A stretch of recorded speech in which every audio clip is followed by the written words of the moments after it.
Hello, everyone. I'm Audrey Russo, and I'm President and CEO of the Pittsburgh Technology Council.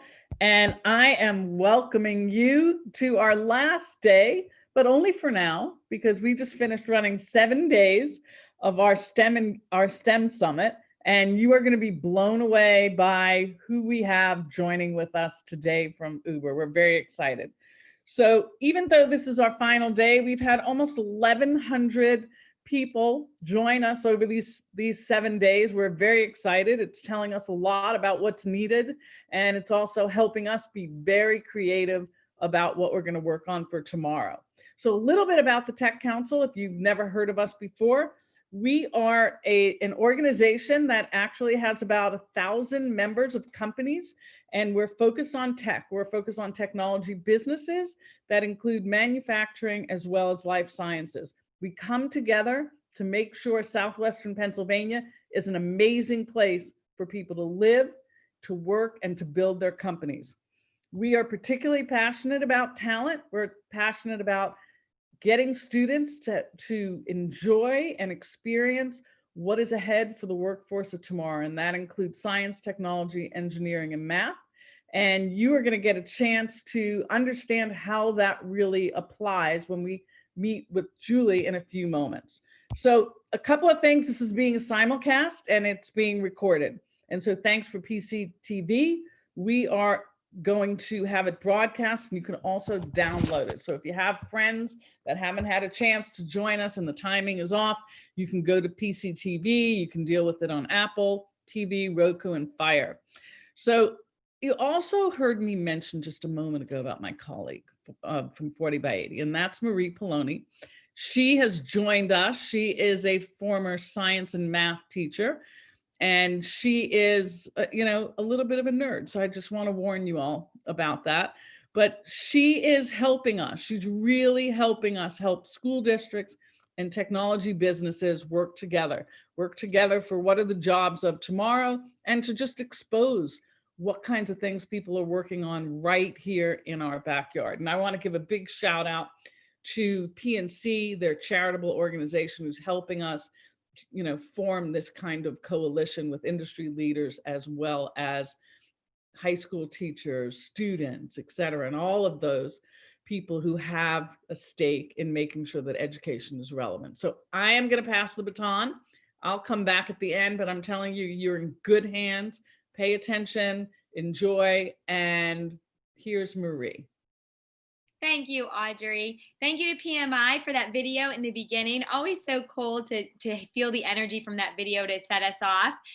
Thank you for all of us for joining us. As Audrey said, I am Marie Poloni. I work for 40 by 80, the charitable arm of the PTC.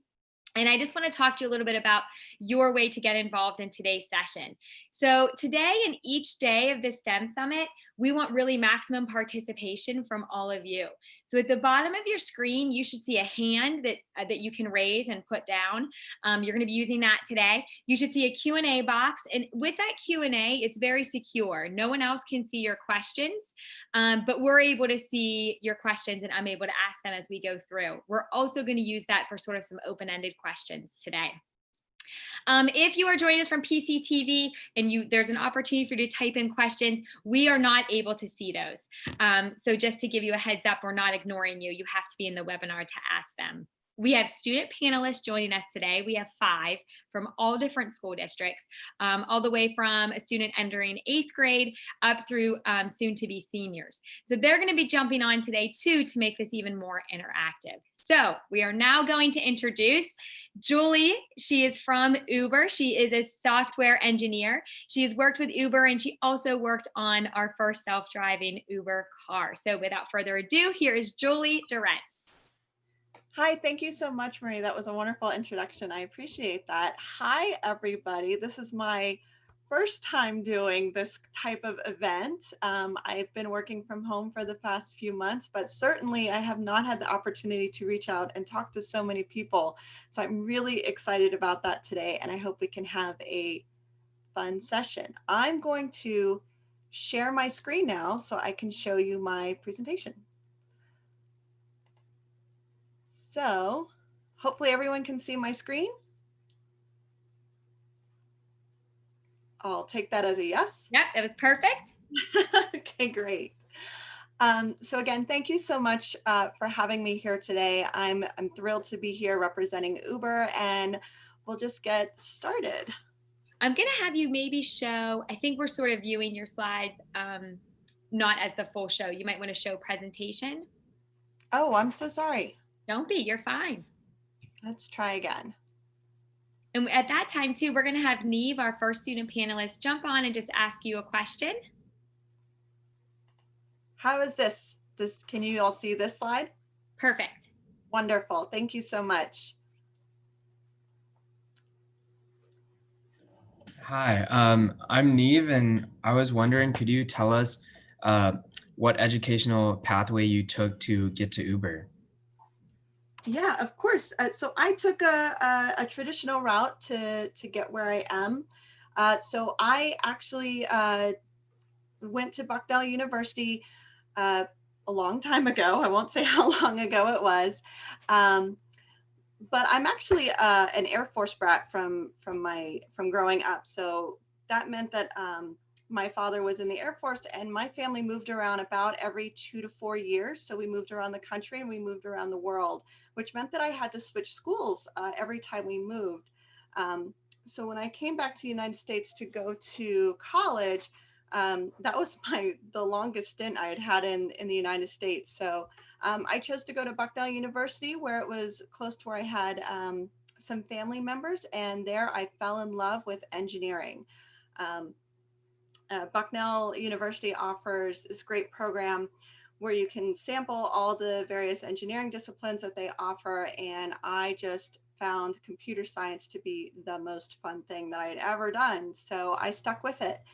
After I graduated, I was able to get a job doing computer software programming for the government. And I just kept going into it. I was lucky enough to stumble into doing software for the National Robotics Engineering Center here in Pittsburgh. And I just had so much fun working in robotics. It was an aspect of engineering that I hadn't been exposed to before and just loved it. I found it so much fun to actually work in a field where I could solve real world problems with a robot. So that's the interesting thing about robots for me, is that they really are designed to solve problems that we have in the world that are really too dangerous for a human to do, or too monotonous for a human to do. So one of my first jobs was building a glassware inspection system that would inspect pieces of glass, like, a cup.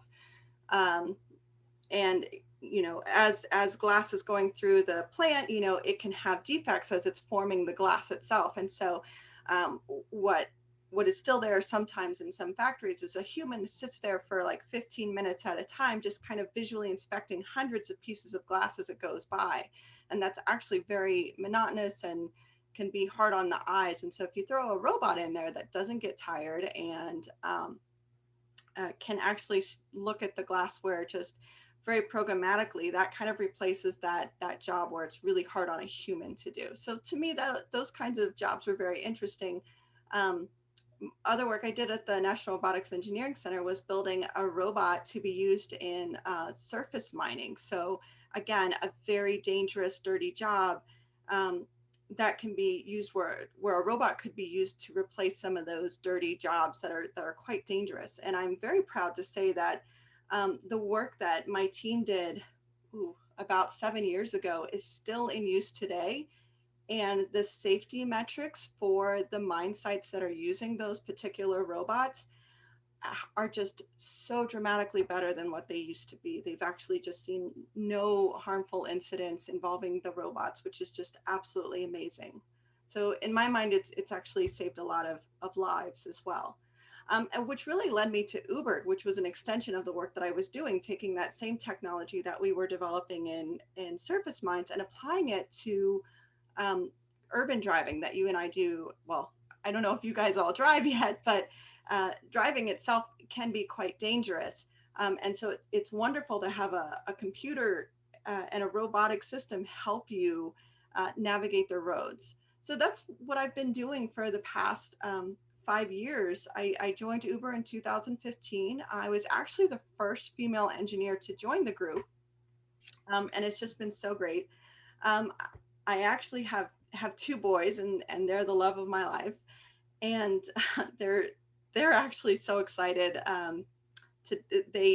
They're done with school. And so to celebrate today, they just went fishing, which is where they are right now. So it's just been a whirlwind. And I would say that my particular background is pretty traditional for a software engineer, but in the world of robotics, there's actually a ton of people with many different backgrounds that I hope we can talk about soon. So I think we'll go into my next slide, and I'm hoping I can get one of the presenters to help me out with the next one. Let me just switch slides here. That is awesome. Great. Yeah, thank you, Ria. Take it away. So now we're going to go into some questions for the participants. So the first one is, who has been in an Uber?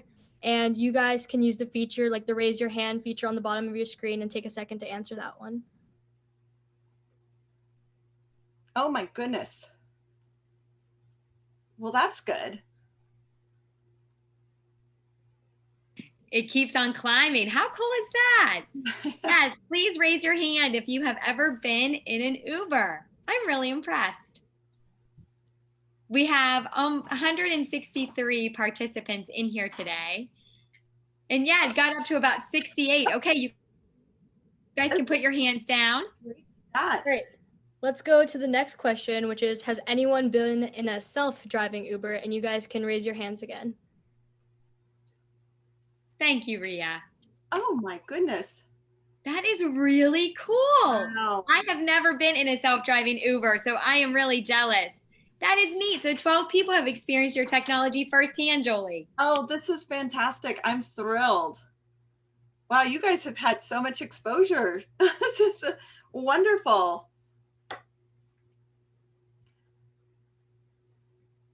Wow. Well, I am absolutely thrilled to see that.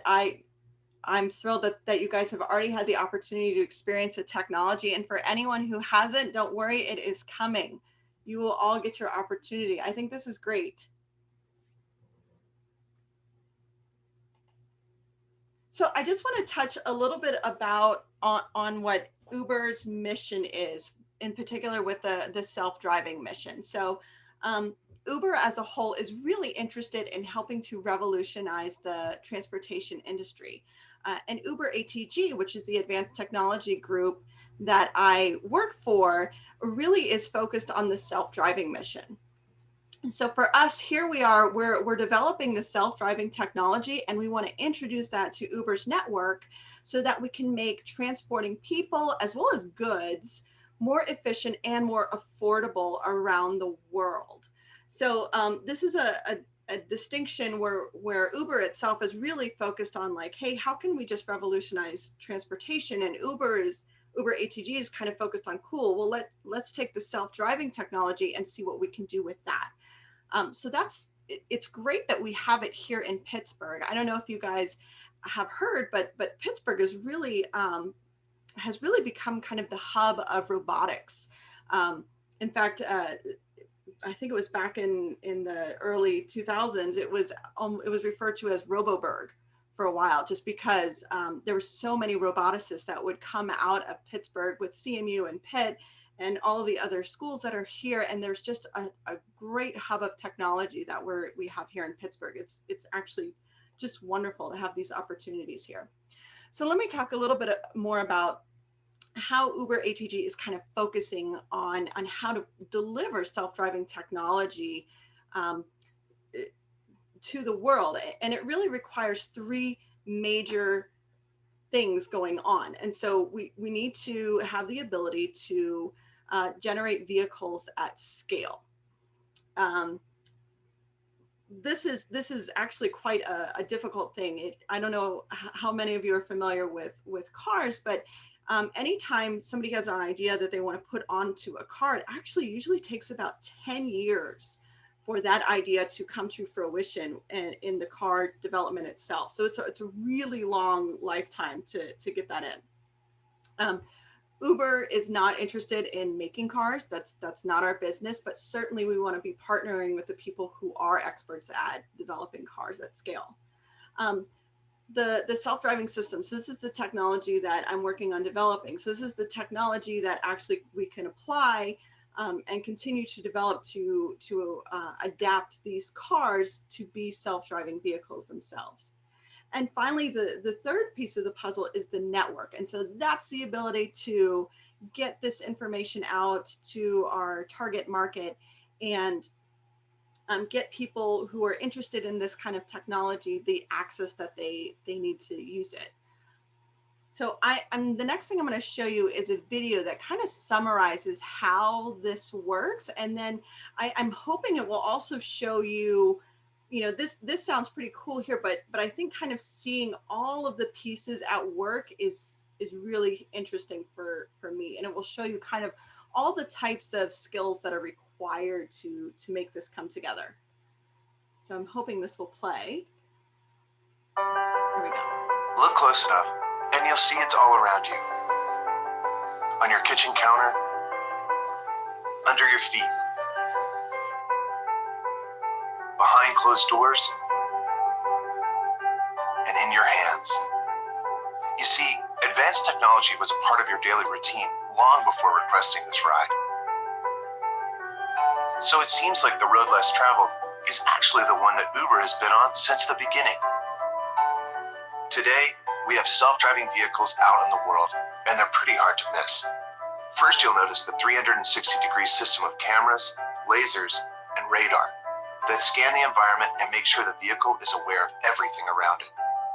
Like the stop sign up ahead, that woman crossing the street, and the cyclist coming up behind them. Then there's Ryan. He's what we call a mission specialist, and he's here to make sure the vehicle does exactly what it's supposed to do. But before Ryan could hit the road, he had to hit the books.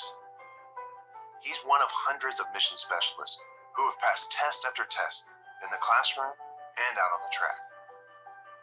These tests teach mission specialists and vehicles to expect the unexpected, like swinging car doors, pedestrians, and unusual roadways. Once they know every inch of this track, the vehicles head out to collect data for our team of map makers who verify each lane line, road sign, and traffic light in the vehicle's path. Then we update the software to match. Every new build makes these vehicles even smarter, which will lead to fewer collisions and more lives saved in the future. No matter their surroundings, these vehicles never get distracted. They don't text, multitask, or get sleepy while driving. They stay focused on the road ahead. Bringing self-driving vehicles to the public is a collective passion for everyone here. Together, we are paving the way to safer roads and more accessible cities. So every time you request a ride, it's with all of us.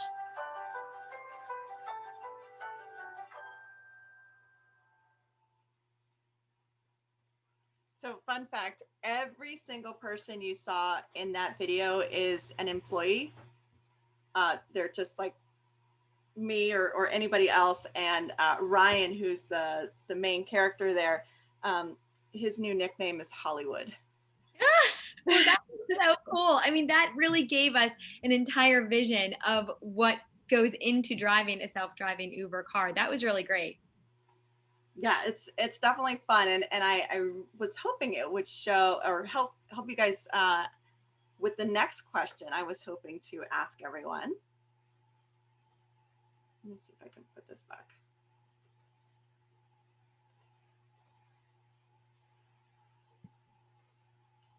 So maybe I can get one of the panelists to help me with this one as well. Absolutely. This is going to be Helena who reads this one for us. Yep. Hi, I'm Helena. So the question is, what challenges do you see with building this technology? So for everyone watching, you can just go ahead and put your answers in the Q&A section.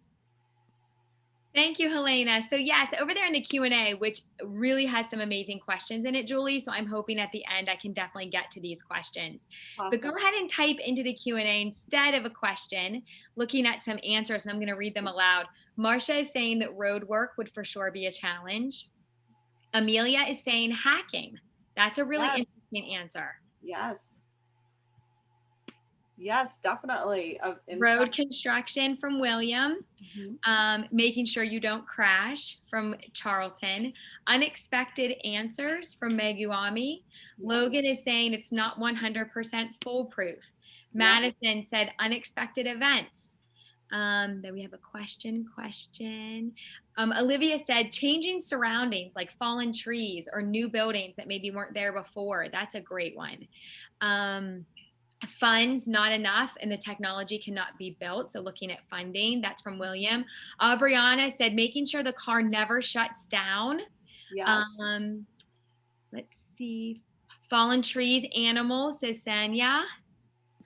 You guys are typing them so fast, it's going up. Hari said the maybe missing the ability to pick up people. Joseph said other drivers or pedestrians might harass a self-driving car due to mistrust of that technology. So sort of like that human trust. Yes. These are perfect answers. And no, these are great. I love how diverse they are as well, and which we'll get into in a little bit as well. This is great. Dean said a crash in the software. Weather being a challenge, that's from Varishi. Varishi, I'll let you know that one of the reasons that we do so much of our work here in Pittsburgh is because the great thing about Pittsburgh is that we have all 4 seasons and also some of the craziest road systems in the country. I mean, I don't know how far you guys have been out, but there's the steepest incline that I've ever seen, I think, down in Dormont. Yeah, absolutely. So things you would have to deal with there. Several of the students talk about weather. Chaneth talks about that. Also the change in terrain. Madison talks about weather. Shannon said getting gas, that would possibly be a challenge. Good job. Love that. Yeah, if the car is self-driving, who pumps the gas? Vincent said, along with gas, possibly if it was run on a battery, who's going to be charging that? Natural disasters. And then let's see, potential hacking. Okay, looks like now we're getting into some repeats. We had natural disasters. Okay, so I'll let you go. Oh, emergency vehicles, Shannon also said. Being on the lookout for emergency vehicles. You guys are brilliant. All right, go ahead, Julie. I love all of those. And so actually we, when we first formed Uber ATG, we asked this question of ourselves and did the brainstorming that you guys just did. And we just had a Google spreadsheet where we just wrote down all of our concerns. School zones is another one because you know what, school zones are time speed limit areas, and you know what, sometimes school's in session, sometimes it's not, you know, it's not constant. So it's just very interesting to see all the things that everyone thinks of, and it's very important that you get everyone to think of these things. And it's something that I even add to the spreadsheet. You know, I've been doing this for over a decade, and I still am adding things to that spreadsheet because as you continue to interact with the world, you kind of see things where you're like, oh yeah, that, I don't know how we're going to handle that. We should really write that one down and have some people start thinking about it. So this is an ongoing thing where I would encourage everyone to try to think this way in every aspect of your life. You know, what are the ways that you can kind of challenge, you know, what you're working on, and think of other ways to reason about the problem that you're trying to solve. It's definitely fun activity to do.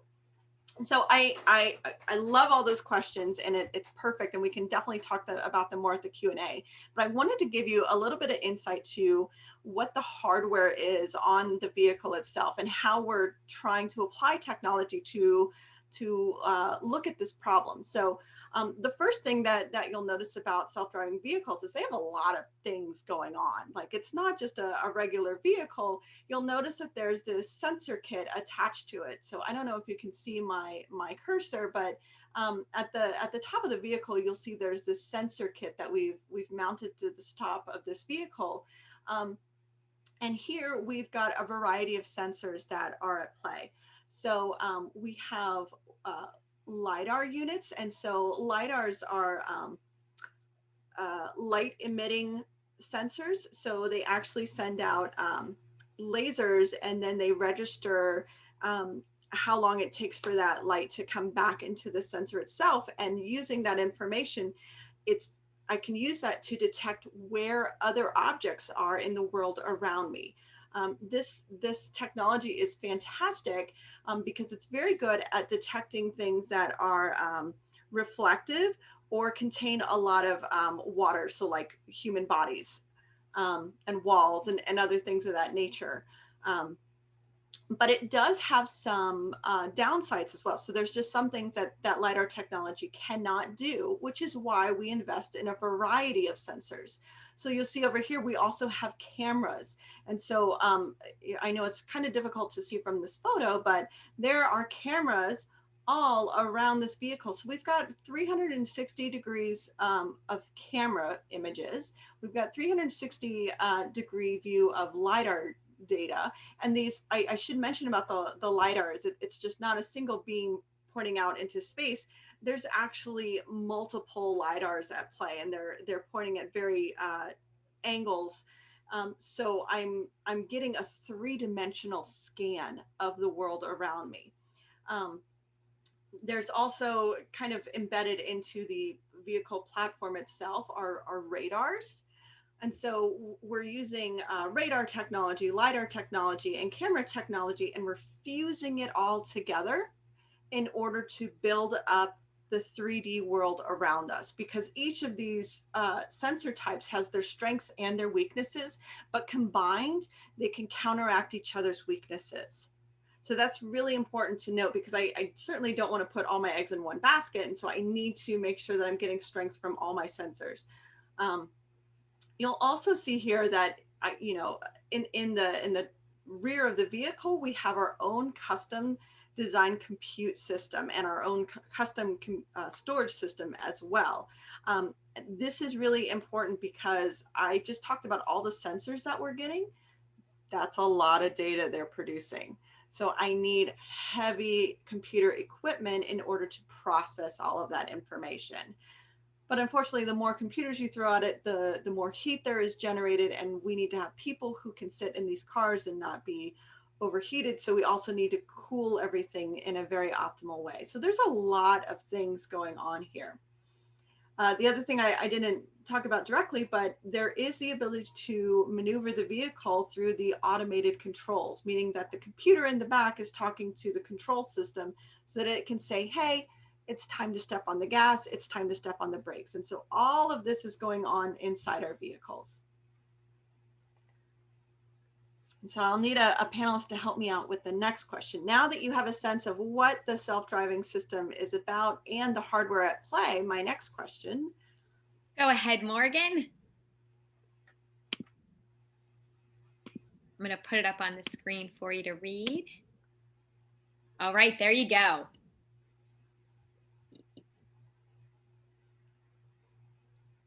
Morgan able to log on? We have some students choosing answers. Morgan, you might be muted.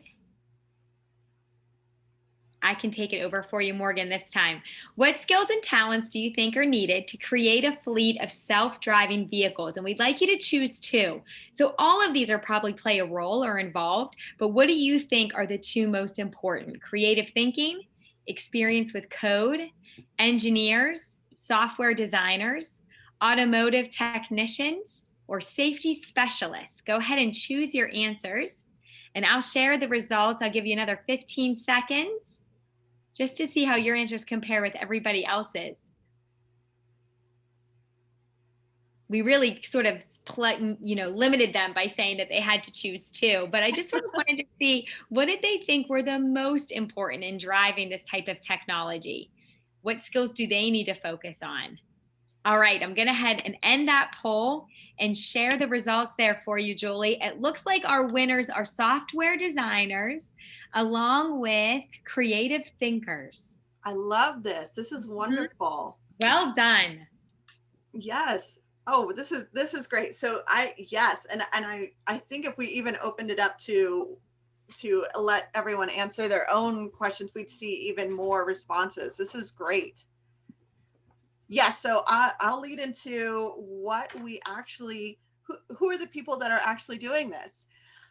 It's actually a massive effort of experts in every area that you could think of that help create the self-driving technology. Software is the heaviest right now because this technology is still being developed. So the software team here at ATG is the biggest, but certainly the importance of each team is equal. We need help in every aspect. So the software team is constantly developing the technology, working very closely with our hardware team, who is always going to be pushing to get the latest sensor technology into our system, make sure that we're using the best compute nodes, the best GPUs, what else can we do to make it even better. And also we need to be integrating that hardware into the vehicles directly. Again, Uber's not in the business of making vehicles, so we have to partner through vehicle programs with the world's top OEM and tier 1 suppliers so that they're the experts in developing these vehicles. And so we really need to leverage their knowledge to help build this fleet of self-driving vehicles. And these vehicles need to know where they're going. So we have to have this great mapping team to develop the maps that are required to actually allow the vehicle and to drive in the areas that we need to. So our vehicles don't use Google Maps. They develop they're using a custom map that is catered directly to what our autonomy software needs. So it's a really cool, I should have put a visual in here for the maps, but it's a super cool like 3D map that shows you everything in the world around us.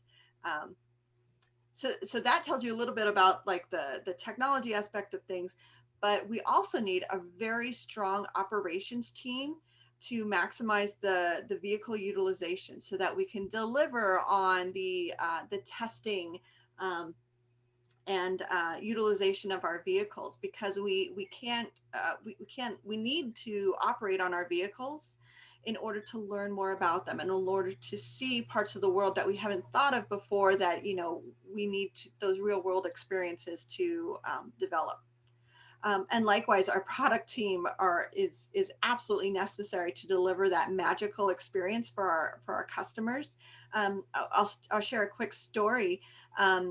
When we first started our program back in 2016, and we were going to have people come in and sit in the vehicle, our boss at the time said, "Hey, we need to be showing the LiDAR points to the passengers in the back seat. Hey, let's make sure this display works." And I said, "Oh, that seems like a waste of time. Like they don't care about the LiDAR points. Like I need to focus on this other aspect." And my boss insisted and said, "No, this is part of the experience. They need to experience the self-driving, adventure that they're on." And of course, we delivered on that visualization so that you can see the LiDAR points in the back. And he was absolutely right, because it's the experience of being in the car that is something else that you're delivering. It's part of that product. Because otherwise it just feels like, oh, I'm just sitting in the back of a car and I can't really tell if it's driving itself or not. But once you can kind of see what the car is seeing, that makes that experience so much more magical. And that's why it's really important to have a product team who's thinking of what the user would want. And then last but not least, our safety team, which is heavily integrated into every single other team. is there to make sure that we are proving that these vehicles are performing better than what a human would perform on a vehicle. So that's really what our focus is. Our main mission driver is to provide a self-driving platform that performs better than what a human would. So it's a lot of people that are needed to make this happen. And I'm so excited to be a part of it because the experts in each one of these fields has a completely different perspective on the problem that we're trying to solve. And they're able to bring forth new ideas and different ways of thinking, which is so important to solve what we're trying to solve. What really jumps out at me in looking at this list is regardless, the students that we have in today's call, regardless of their interests, there's a place here for so many different interests, so many different talents, so many different training and specializations, all coming together with those different perspectives to make this work. So that is really cool, Julie. Thank you. Yes, absolutely. This is really what I was trying to sum up with the slide before, which is having a diverse team is so important. I've been asked by candidates before, hey, what does a typical Uber engineer look like? Or, what is the background or skill set that I need to have in order to work at Uber or really, and, this particular company or something. And I'll always look at them and say, there is no typical Uber engineer. I mean, we usually wear like a black t-shirt or something, but that's because, Uber gives us black t-shirts for free. But there is no typical background. There is no school that you have to go to. There is no, career path that you have to take in order to work at Uber. We employ a variety of people from all different backgrounds, all different skill sets, because that is what we need to do in order to be successful. And I think Jesse has a question just sort of along those lines for you as well. And it might go along with your next slide. Great. Hi, everyone. I'm Jesse. I'm an upcoming senior. And my question is, if I'm a student who wants to work at Uber one day, what advice would you have for me? Oh, I like this. That's a good question. So I would definitely say one characteristic I have seen across the board for all of my coworkers is they're all very curious and passionate about continued learning. So everyone just wants to keep learning. They all want to make an impact. And so because of that, they're just very passionate about whatever their skill set is, whatever their talent is. So I would encourage you to foster that love of continued education, continued learning, because that's something that is a very valued asset. And it's something that we definitely look for in our candidates. I don't want someone who, considers themselves to be the expert on everything and therefore doesn't need to learn more. That's not as attractive to me as someone who's like, ooh, I didn't think about it that way. I'd love to hear more about it. That's more interesting and more attractive to me. That is fantastic. Are you ready for some Q&A from our chat? Yes. Should I stop sharing my screen? You can leave it up. Well, I think your next slide. Did you want to show your next slide? Sure. If I remember correctly, it is so wonderful just sort of to have up as we're wrapping them up. Look at that. Yes. These are just a quick list of, first of all, these are some of my coworkers from a few years ago. We had a really fun time. We made a Uber ATG calendar, which was really funny. So I think this was July. We were July. But this is something like I try to apply these lessons to myself on a daily basis, which is like continuing to challenge yourself. You shouldn't be satisfied with where you are. You always want to keep striving for something better. Likewise, listen to your gut. Usually, like if your gut tells you something, that's probably what you want to do. And the third one is something I always need to reassure myself is that I need to be confident in what I'm doing. You guys are all extremely smart people. Be confident in what you're doing. But at the same time, if you're unsure about something, ask for help. No one's going to look down on you. Just ask if you're unsure about something. Odds all you'll learn and probably make an ally and a friend, and it's a win-win in most situations. One other thing that I've learned along my career path is that it's really important to continue to make friends and allies. I found this through joining social events, employee groups. You just want to make sure that you're kind of building up your network along your way, so that you always have, folks that you can rely on. So, like everyone in this picture, I would feel fine calling up and saying like, hey, how's it going? Or could we talk for a little bit? And it's just important to make sure that you're kind of growing your network. And then finally, always have fun. Make sure you're doing something where you're enjoying it and it's not feeling like, oh, I have to go to work. I want to come to work every day because it's just fun. I really enjoy what I do and the people that I work with.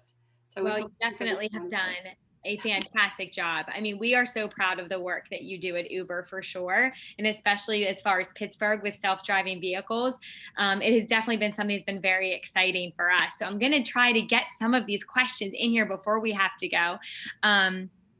So Chaneth said, what cars have been retrofitted with self-driving capabilities? So sort of what brand of car are you using? Great question. So we've partnered with Volvo and we've been using the XC90 platform. This is a great partnership that we've had. Prior to our partnership with Volvo, we actually bought just stock Ford Fusions and then retrofitted them ourselves. We were just kind of getting started, and so just bought a whole bunch of Ford Fusions and outfitted them ourselves. That was not in a partnership. It was us just kind of using those particular vehicles as a test bed. We do have additional partnerships, one with Toyota, but I don't believe we've done much with showing the public with what we're planning with that particular product. Okay, thanks for that. Yeah. Scott says that Uber is one of 5 autonomous vehicle companies in Pittsburgh. Why Pittsburgh, and how does that ecosystem benefit the development efforts? I love it. Yeah, so it's actually a wonderful, for me, it's wonderful to see so many different self-driving vehicle companies here in Pittsburgh. I will say that the link between them all is really Carnegie Mellon University and the National Robotics Engineering Center. So if you look at who's been starting all these self-driving companies, they usually all have a link to National Robotics Engineering Center. And so a lot of the work that was done, that is still being done at NREC, as well as with the DARPA. I don't know if anyone's familiar with the DARPA challenges. If not, I would encourage you to go research them. There's some really awesome YouTube videos out there. But a lot of the self-driving efforts really spawned out of the DARPA Grand Challenge and the DARPA Urban Challenge back in the, what was that, 2000? Oh dear, 2008? I don't remember the date. I apologize. But CMU placed second in some of those challenges. And so that really developed a lot of people who were now experts in this cool self-driving technology and demonstrated to companies that, hey, this is a viable technology. And it's not, out in the future, it's now, it is something achievable now. And so that really is why so many self-driving companies have kind of planted themselves here in Pittsburgh, because it's such a great place to CMU where they're developing. It's kind of a supply and demand problem. So Madison and Scott both touched on that. So just in saying that, it's not 15 to 20 years away from full implementation anymore. Is that what you're thinking, that we will have that more available on the regular market? Yes.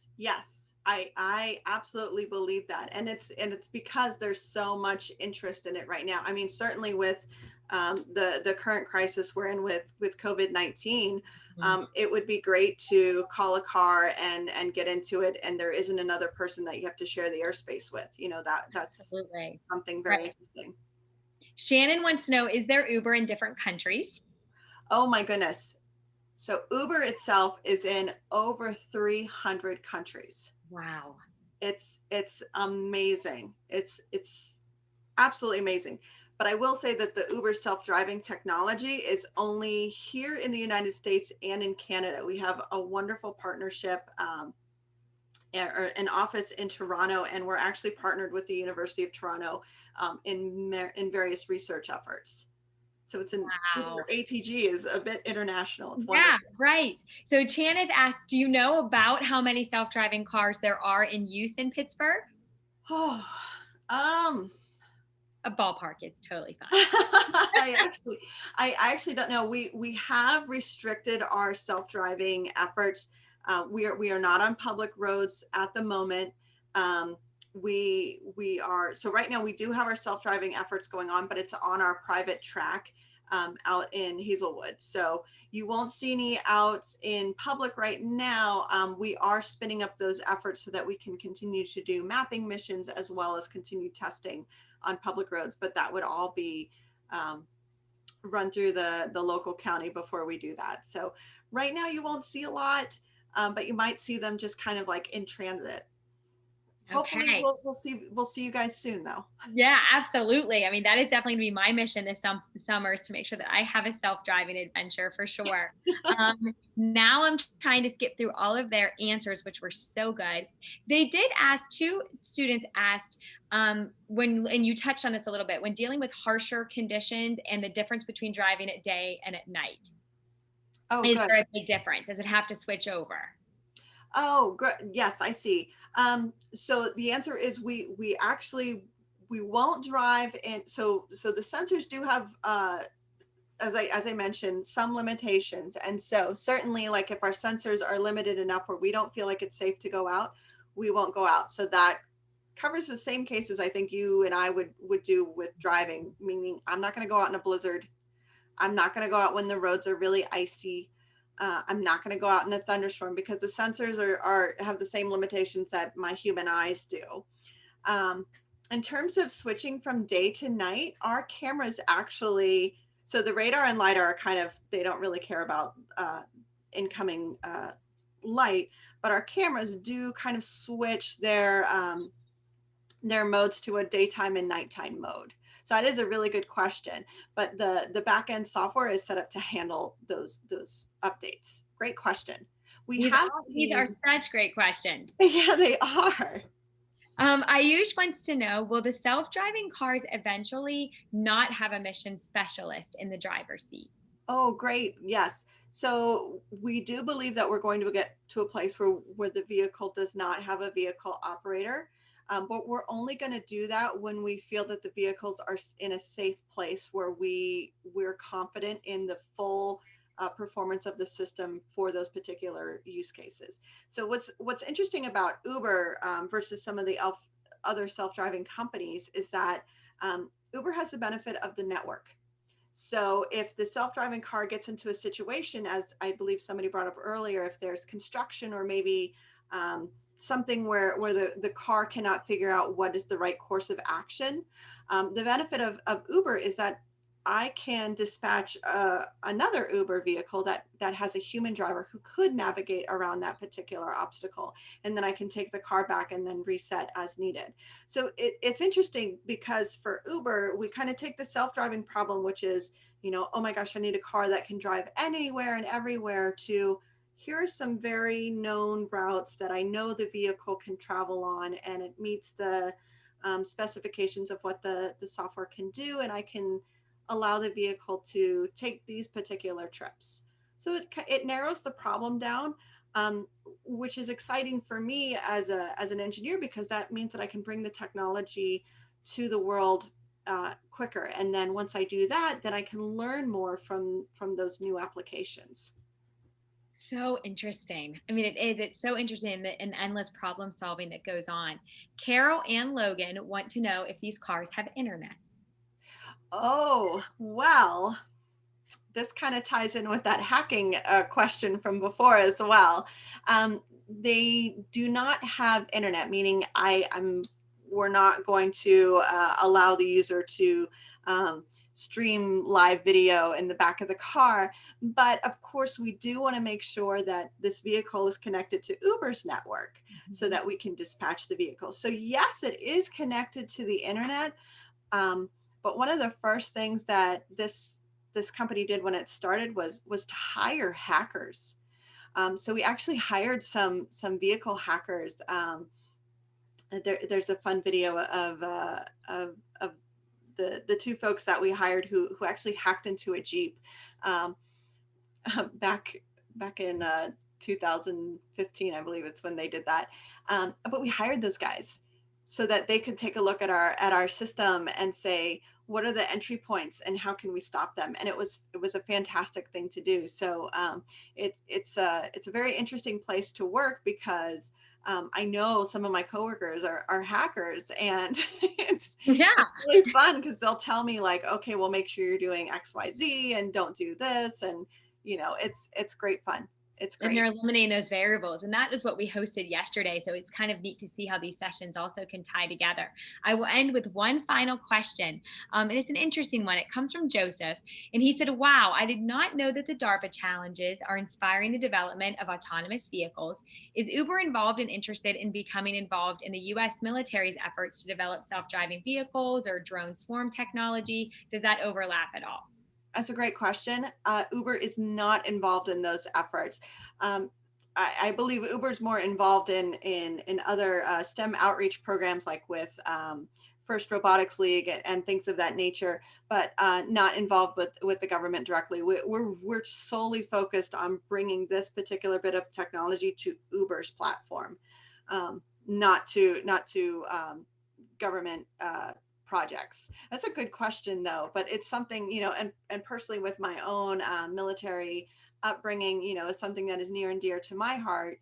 And it is great to see that how DARPA, it accomplished what DARPA's mission was, which is to introduce this cool technology and to show the world that it's quite viable.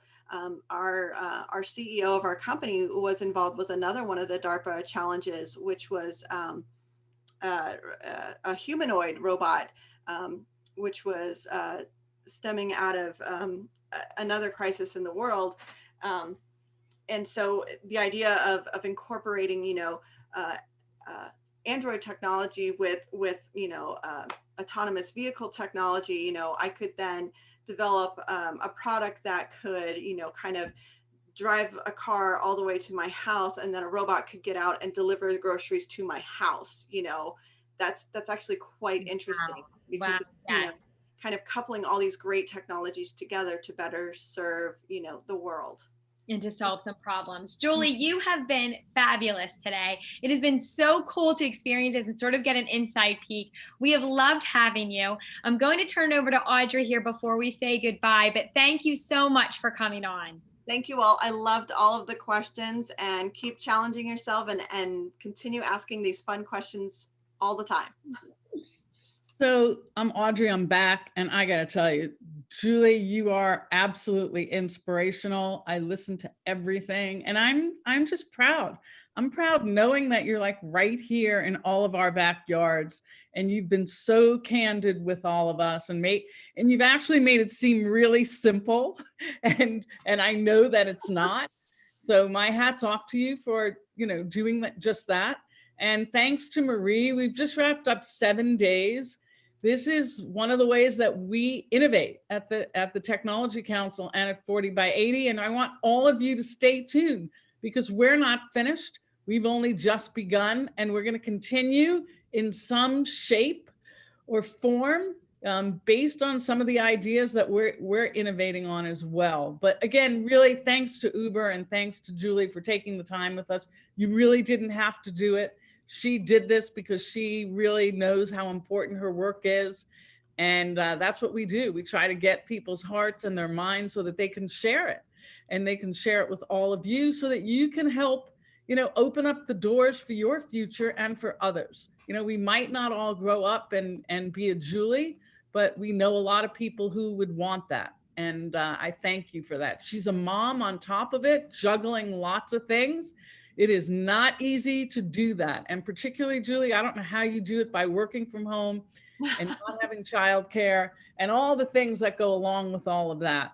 So I want to thank all of our sponsors. I think Taylor will put that up. You can see the companies. Every one of these companies are companies that have opportunities. They have opportunities in STEM. We heard from BNY Mellon. Giant Eagle has an innovation center that they're building in the Strip District in Pittsburgh. Silver sponsors, we have Lanxess and SDLC. Both of them are working on innovation and applying solutions to make companies better. Our bronze sponsor was CGI and Industrial Scientific. Again, they are actively involved in our region, making sure that the work is more automated as well as safe. And then our supporting sponsors to a triple innovator, which is GIFTJA. You should look them up online and you can see the things that they're doing. And of course, healthcare, particularly now, but always. So this is Audrey Russo. I cannot thank you all enough. Thank you, Marie, for your leadership. And stay tuned. We have only just begun. Have a wonderful weekend. Everyone be safe and realize that all of this work, while it's important work, it's also important for us to remember about the goodness of humanity. So thank you all.